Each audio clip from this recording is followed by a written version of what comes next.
বাঘিনীর মুখের স্বাদ বদলাতে ছাগল মহিষের বদলে আনা হয়েছে শূকর, কিন্তু তারপরেও ধরা দিচ্ছে না বাঘিনী, কিছুতেই টোপ গিলছে না বাঘিনী। তবে বন দপ্তর কর্মীদের হিসেব মতন পুরুলিয়াতেই রয়েছে বাঘিনী।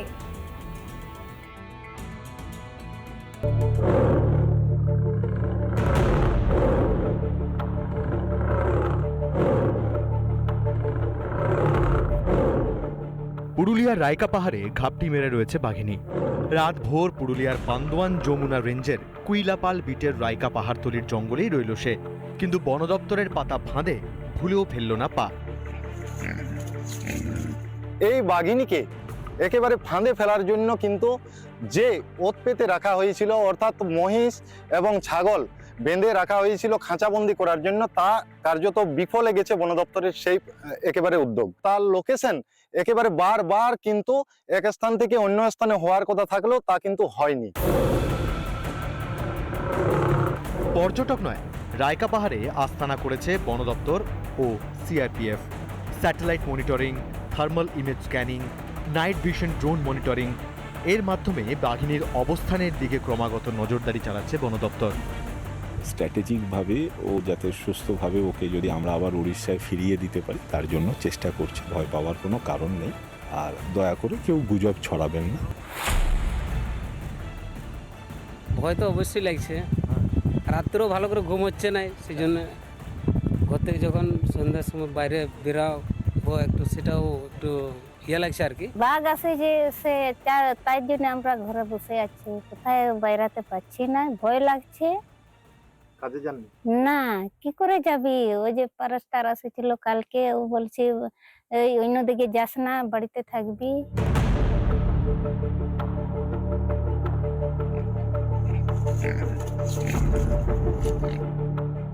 শনিবার গভীর রাত্রিতে যে বাঘিনী কিন্তু এখানে আশ্রয় নিয়েছে, তাকে একেবারে খাঁচা বন্দি করতে গিয়ে বন দপ্তর কিন্তু হিমশিম। অন্যদিকে বন দপ্তরের পক্ষ থেকে স্থানীয় যে গ্রামগুলি রয়েছে সেই গ্রামগুলিতে ইতিমধ্যে মাইকিং করে সচেতনতার প্রচার চালানো হচ্ছে। রায়কার জঙ্গল পরিদর্শন করেছেন পুরুলিয়া পুলিশ সুপার অভিজিৎ বন্দ্যোপাধ্যায় সহ বন দপ্তরের বিভিন্ন আধিকারিকরা। কিভাবে বাঘিনীকে বন্দি করা যায় চলছে তার তোড়জোড়।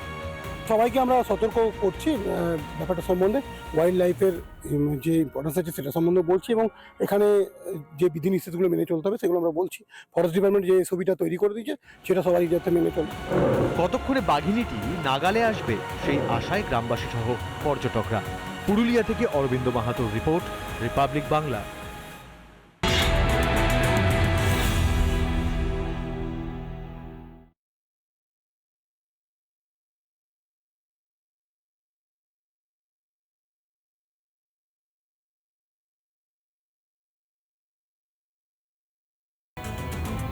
শুরু হয়ে গেল বিশ্বভারতীর পৌষ উৎসব। ভোরে সানাই, বৈতালিক এবং তারপর সকাল হতেই ছাতিমতলায় উপাসনা। শান্তিনিকেতন জুড়ে উৎসবের আমেজ।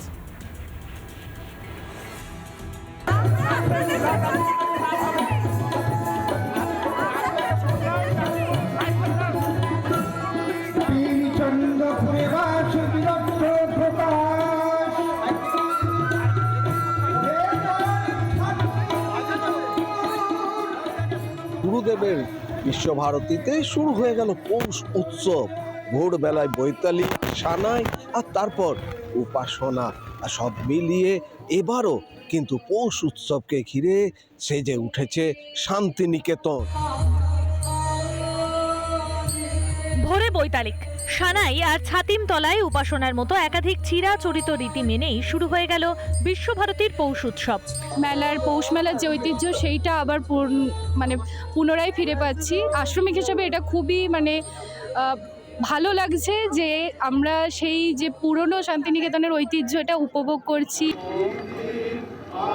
পৌষের ঠান্ডায় শান্তিনিকেতনে জমে উঠেছে পৌষ উৎসব। বিশ্বভারতীর উপাচার্য সহ জেলা শাসক, জেলা পরিষদের সভাধিপতির উপস্থিতিতে শুভারম্ভ হয় মেলার। জেলা প্রশাসন, জেলা পুলিশ প্রশাসন এবং বিশ্বভারতী কর্তৃপক্ষ সবাই আমরা মিলেমিশেই বহুবার এখানে আলোচনা হয়েছে, সেই অনুযায়ী এখানে নিরাপত্তা এবং অন্যান্য যে ব্যবস্থা সেই ব্যবস্থা সেভাবেই রাখা। 4 বছর পর 2019 সালের পর আবারও একবার বিশ্বভারতী ও শান্তিনিকেতন ট্রাস্টের যৌথ উদ্যোগে মেলার মাঠে আয়োজিত হচ্ছে পৌষ মেলা। স্বাভাবিকভাবেই কিন্তু বাড়তি উন্মাদনাও রয়েছে এই মেলাকে কেন্দ্র করে। প্রায় 1800টি স্টল কিন্তু এই মেলায় রয়েছে। শান্তিনিকেতন ট্রাস্টের এটা পুরোটাই উৎসব এবং মেলা, সেটাই আমরা বিশ্বভারতী করতে পেরেছি। এটার জন্য আমরা এই ঐতিহ্যকে চেষ্টা করেছি বজায় রাখার জন্য। সব মিলিয়ে উৎসবের আমেজে মেতে উঠেছে গোটা শান্তিনিকেতন। এবং স্বভাবতই খুশি আশ্রমিক থেকে ছাত্রছাত্রী সকলেই। শান্তিনিকেতন থেকে মনোরঞ্জন চট্টোপাধ্যায়, রিপাবলিক বাংলা। নানা ধরনের কন্টেন্ট দেখার জন্য লাইক করুন, শেয়ার করুন আমাদের ফেসবুক পেজ, সাবস্ক্রাইব করুন আমাদের ইউটিউব চ্যানেল। পাশাপাশি অন্যান্য ব্রেকিং নিউজের জন্য অবশ্যই চোখ রাখুন রিপাবলিক বাংলায়।